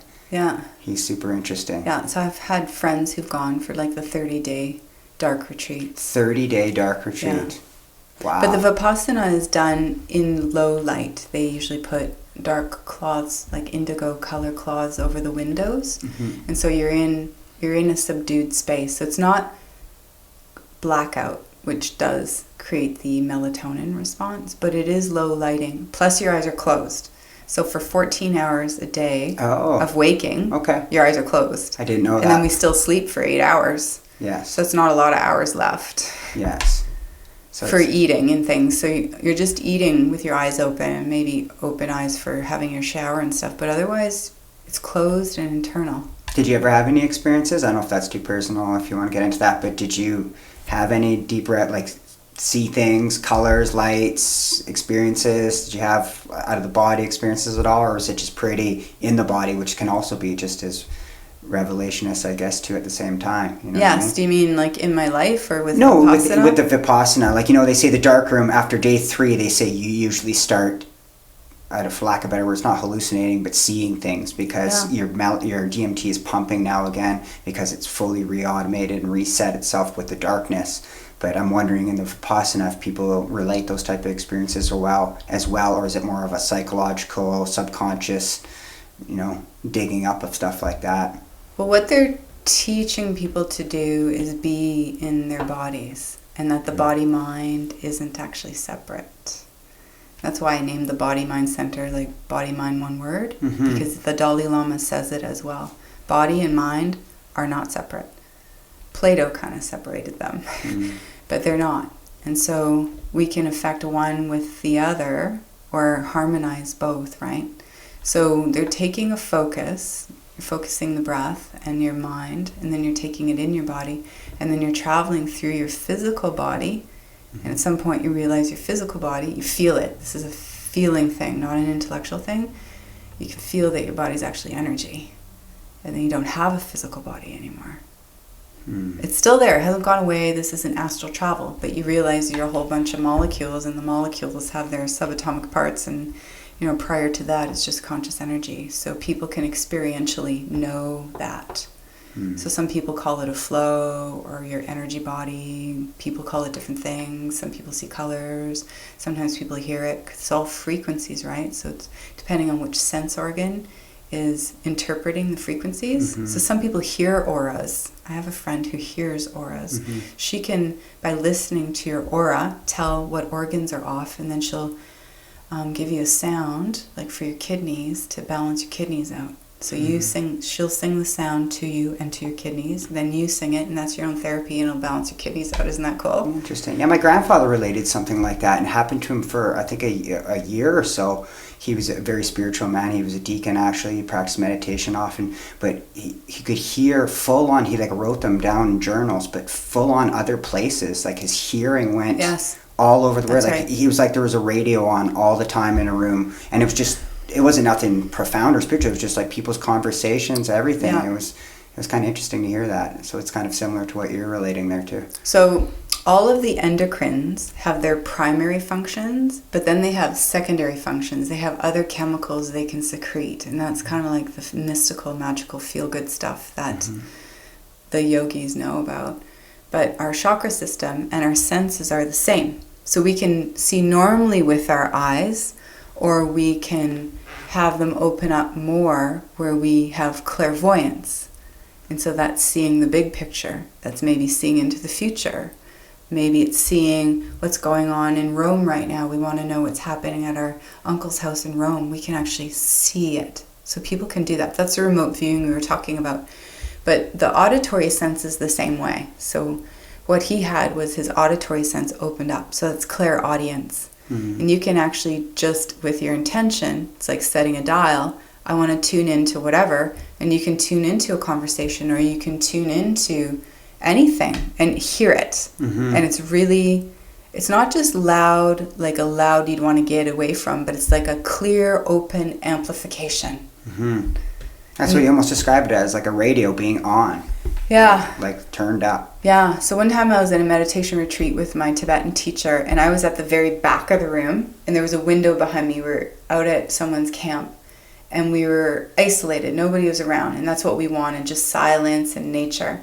There's all these people meditating in front of me. My teacher's at the front of the room, and everything was good. Everything was quiet. Everybody was mellow.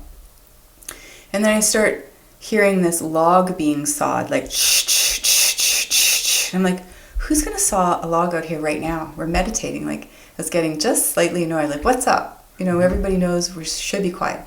And it just kept going on. So I turned my head to look out the window, and there's nothing there. And I'm like, well, I can hear it. Like, it's right behind me. Like, it's right there. Like, what's going on? And so then I leaned further so I could see further around the window, and there was nothing in the yard. But I can hear it. So I thought, well, what is this? So then I looked to the front of the room, which is a ways away, and my teacher was cleaning his glasses with a piece of Kleenex. And that was this huge, loud, sawing noise that I was hearing behind me. Because psychic hearing happens at the occiput in the back of the head, not through the ears. Interesting. Yeah. So I was just calm, meditating. That opened up, Things can open, things can close. So it's not like people have all of their senses fully opened all the time.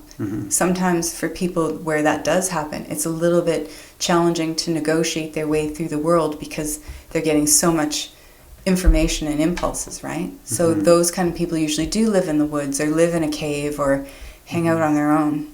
Well, you wonder if some of that gets dialed into with some stuff like autism too and whatnot, right? Yes. People can hear a certain sense, and they're dialed in at different frequencies, almost in levels, right? Yes. And I've heard people with autistic children relating some pretty amazing stories, like talking with a grandfather, and they're like, he was passed away before you even knew. How'd you know all that information? Well, they said, well, I talked to him, you know? Yes. Yeah, which is super cool. Because if we look at the spectrum of visible light, what's visible to humans, it's a tiny little slice of the whole spectrum of what we know as light.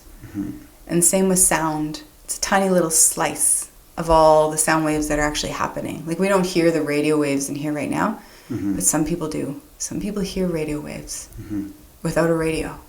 That's a little bit of a fear of mine. I got up this deep, and not to segue onto too much of a different topic, but I'm a little paranoid about the 5G.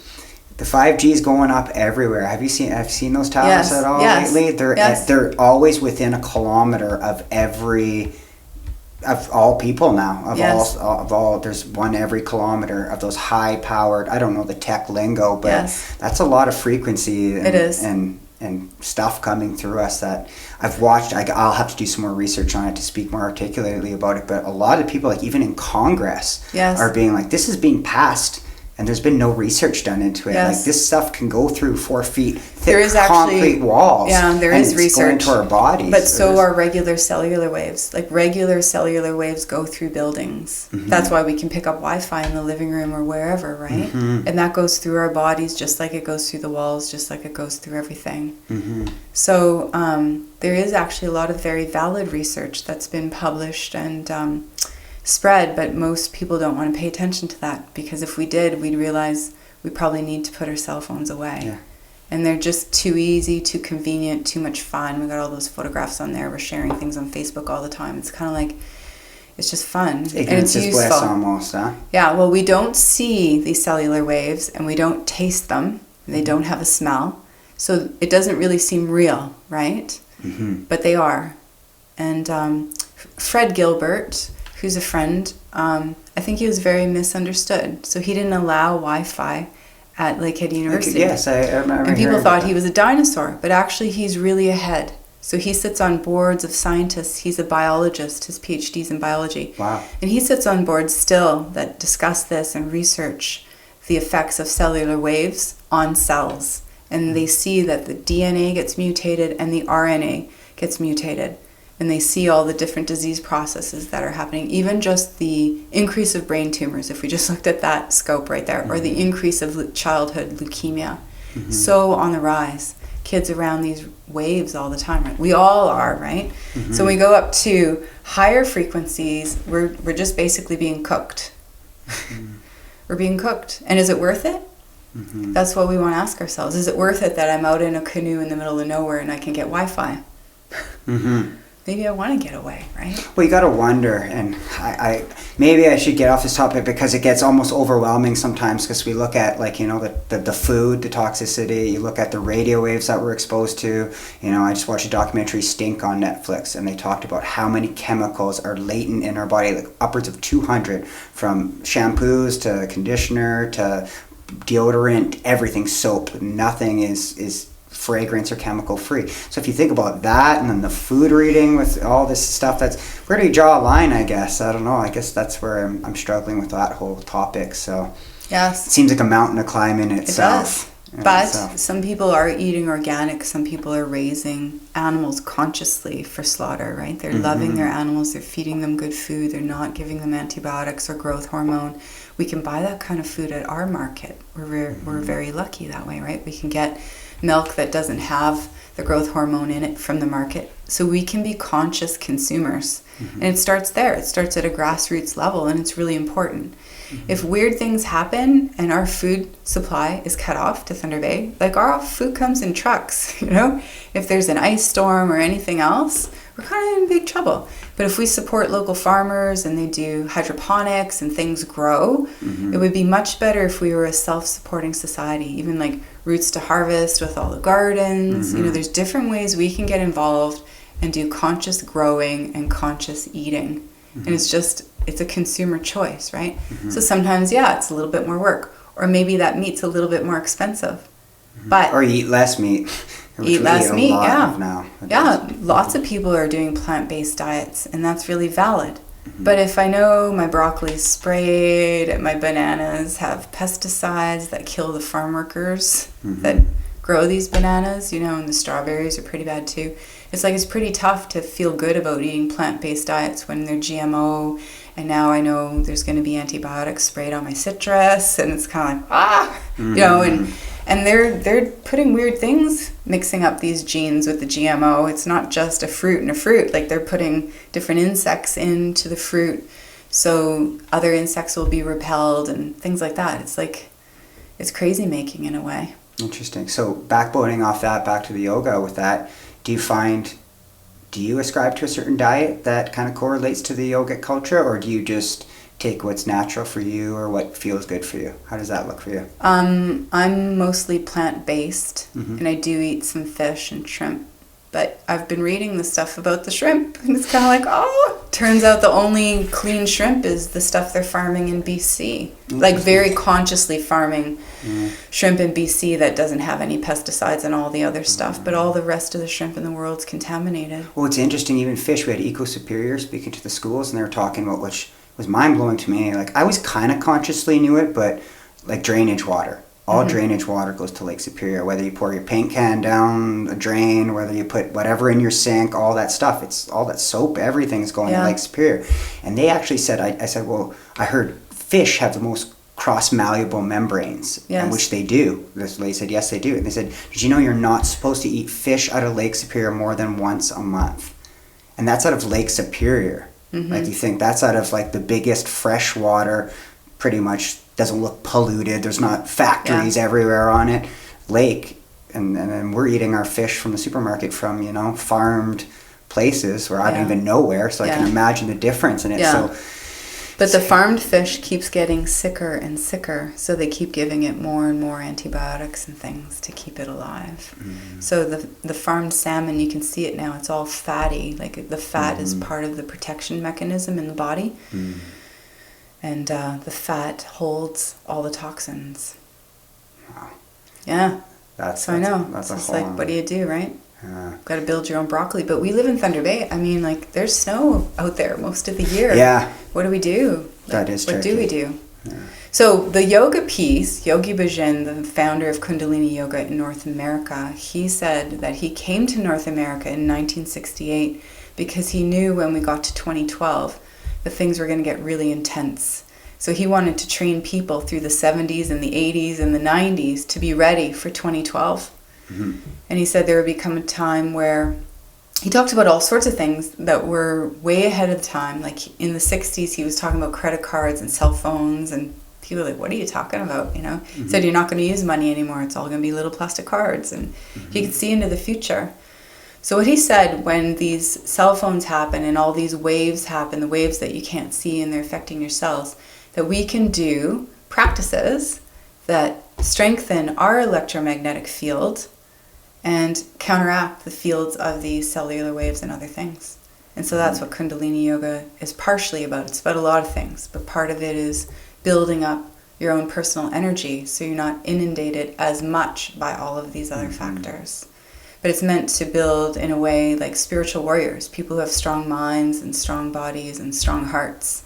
It's pretty cool stuff. Yeah, Kundalini, I would say, is probably my favorite of all the yogas, which I don't think people back to Bodymind realize that. They think yoga and they think Bodymind, and I think they think, I don't know what they think, but I think most people see yoga as that fitness practice, and they don't know the gamut of what you offer there, even through workshops too. Because I've had some of the most revelationist experiences at Bodymind in workshops, and I think it's so valuable to the community that they don't know that all that exists in a yoga studio, right?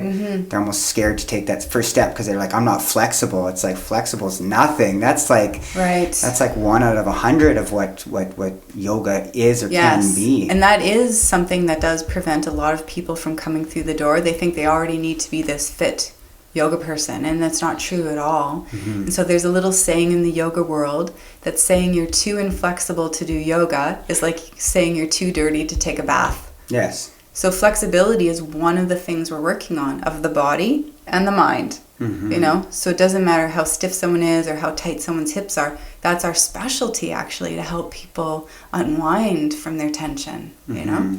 And then eventually they get into those more challenging, classes and poses, but we have a lot of things very entry level, including that restorative yoga I was talking about, and yin and gentle and things. So it's about a conversation. Come in or give us a call. Some people message us, which works too, and then we just start a conversation, like, where are you at right now? What are you doing for your fitness? Are you doing anything at all? Maybe not. Maybe you're recovering from some surgery, or maybe whatever's going on, and then we know exactly where to help place you with the right instructors and the right level to have the results that you want. And then what we find usually is the really stiff people who become consistent and drink their water, because water is really important, they loosen up, and then they have so much fun with their bodies again. They start skiing again, or they don't have the back pain. So many men return to golfing. They had to stop golfing, and now they're back at it.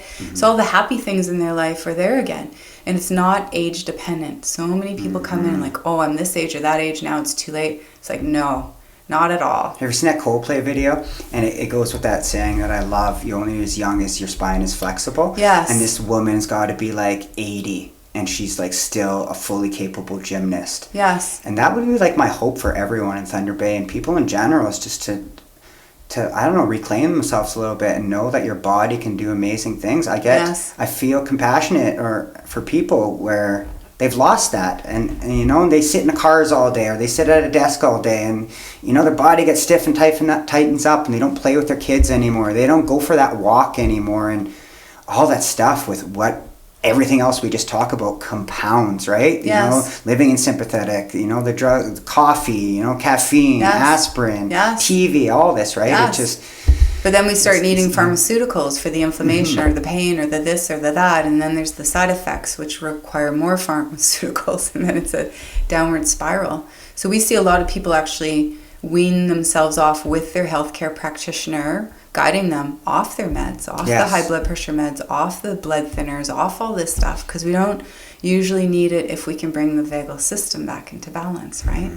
So you just practice bit by bit, just start in little baby steps, and it's consistency that's the key. Yes. And then you can unwind all these other pieces in life. And I've seen lots of people with walkers and canes and all sorts of stuff. And one lady came to my Unlock Your Hips class, and when I walked into the class, she was standing up. And it's an on-the-floor class, right? It's all about hip openers on the floor.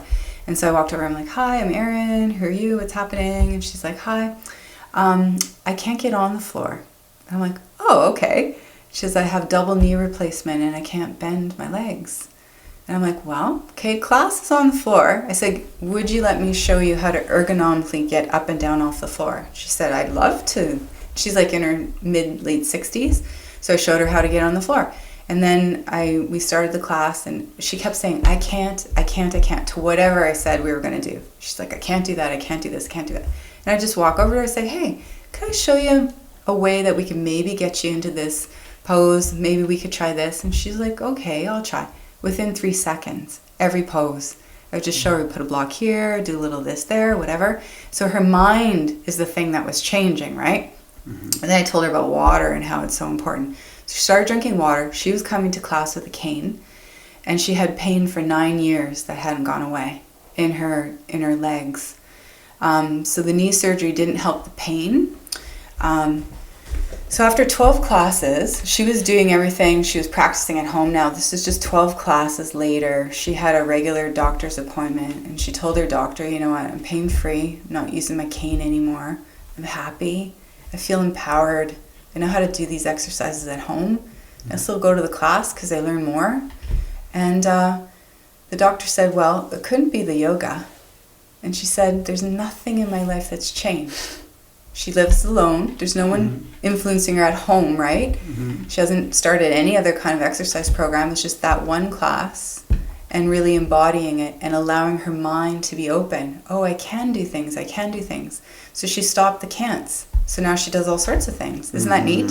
So for me, that's what makes it so rewarding. That's why I love doing this every single day and helping people. It isn't just because we can do some headstands or something. It's like people who thought that that was it, turn it around. And they get their lives back and their bodies back, and they can work on their minds or anything they want to do. And then there's just this natural happiness that occurs, just this nice, natural, easygoingness that happens, that is everybody's birthright. It's everybody's birthright to be happy. That's what Yes. Yogi Bhajan says. And it's like, what do we need to do to remove and dissolve the obstacles of something that's already there within us? We don't have to go find happiness. It's not on the outside. It's an inside job. But what's in the way? It's usually just some beliefs or some things that we've shut down on. It's like, how do we just open those up? Yes. And the idea is to do it gently, not all at once. Just gently, bit by bit, a little here, a little there. And then people are like, oh, I'm better now. It's like, how's that back pain? What back pain? Did I have back pain? I have so many ladies that used to start like maybe 20 years ago who had bad fibromyalgia, like really crippling. And now they're like, did I have that? I don't remember. Like, it's gone from their memory that that's why they came in the first place. And for me, it's a miracle and it's beautiful. And so when I see a new person, they're like, oh, but I have fibro, you can't help me. There's nothing we can do. I'm like, well, you know what? How about we give it a try? How about we just start some baby steps? And sometimes people will jump in. It's like the blue pill or the red pill, It's like, which one do you want to take? Because absolutely anything is possible, right? It's just, what do we believe and how do we set our intention? I've seen one fellow, he was completely crippled up, and by the time he left our center 6 years later, he moved to Southern Ontario to be with his grandkids. He was doing advanced yoga. Really? Yeah. Yeah. Like Scorpion.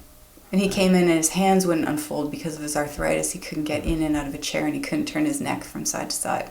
Yeah. There's that gentleman too who is that parachuter with the military. Diamond Dallas Page has a yoga system, and he documented that. I guess when you parachute with the military, you don't have those harnesses that you could fall gently. You crash and you hit the ground, right? You hit the ground. He did like 10,000 jumps or whatever it was, a large mountain. He couldn't move. He was on 2 walkers. And same thing, like within a year, he was shedded probably 80 pounds, 90, 100 pounds. He was doing most of the yoga. He turned his life around. So that's what I almost want to end this conversation off on, how important body mind can be to that. And that's not necessarily the focus. And you guys offer reclaiming your life almost to some people. It's not just an Instagram picture of you and your Lulus. It's reclaiming who you are and your happiness, and it can look like various things, like playing with your kids again on the ground, or it can be like going for that walk around Boulevard that you could never do, or a hike or camping, or that's what you guys offer and have the gamut of. And I love that about your center is, like you just said, that people are coming back to it. I go to the yoga now that's the restorative. I love that because I can sink in deep. I have enough physical activity, hard burn runs and jiu-jitsu and all that stuff already. I don't want to go and do an hour and a half hot Bikram right now. I want to go and just chill out and let my psyche and soul heal and have some kind of the wringing out of the towel, I call it. You know what I mean? Yes. So that's cool. And that's our little slogan, get more out of life. Like, that's what's on the end of all of our commercials, and I really mean that. Like, I'm here on this planet to help people get more out of their lives. It's not how long we live, it's how well we live. So it's about the quality of our days, not necessarily the quantity, but we can do both. We can have both. Longer days and fuller days. And that's all about actually the vagal system. The more vagal we are, the more we feel the suchness of life. That's a Zen term, like the smelling the roses and loving the smell of your coffee in the morning, and just being really alive and being really in tune and really engaged with our lives. And when we are an engaged person, we become a more engaged community, right, with our family and everything. And then we make those really great choices about what we're consuming and how we're shopping and all those other things. So it fits. And when we're really vagal, we understand trees do talk. Like, animals do have feelings, and we don't think that's silly when we hear that, like, dolphins and whales, they can't be held in captivity in Canada anymore, and in Australia did it first, right? And at first you think, oh, SeaWorld, it's the end of them. But it's like people, the consciousness is rising. It's happening. And people are realizing we shouldn't be causing harm anymore. So when we're taking good care of ourselves, that automatically radiates out into our family and our society, our community, and eventually the whole world. Because people prefer ultimately being vagal and being happy than being stressed, right? So thank you for inviting me. No problem. It's been a real pleasure and for to share. people, I think for people who don't know it too, you do offer like karmic free classes as well. So even if finances are a problem, you know what I mean, for some people, if they're already strapped, Sunday's free. Yeah. You do a donation gong on Sunday night, which in my opinion is one of the best ways. People often get anxious on Sunday night. You know, they got their work week starting back up. That's a way to kind of bliss out. And we do the vagal breathing before we do the crystal bowls. So everybody gets to breathe a little bit, learn the technique, and then you lie down and I play the bowls and the gong and everything. We have the community class Sunday mornings, and that's in exchange for a food donation that we always give to the Dewdrop Inn. And we have meditation Sunday mornings. That's by donation as well. Nice. Yeah. And look, I think people should keep an eye on your website too for workshops, because I don't think many people see those, and people are often seekers and they don't know where to look. And for my testimony, I've attended many workshops that have had profound impacts on my life. So thank you again for that. And yeah, I think we leave it at that. Great. Thanks, Thank you so Erin. much, Mark. Pleasure.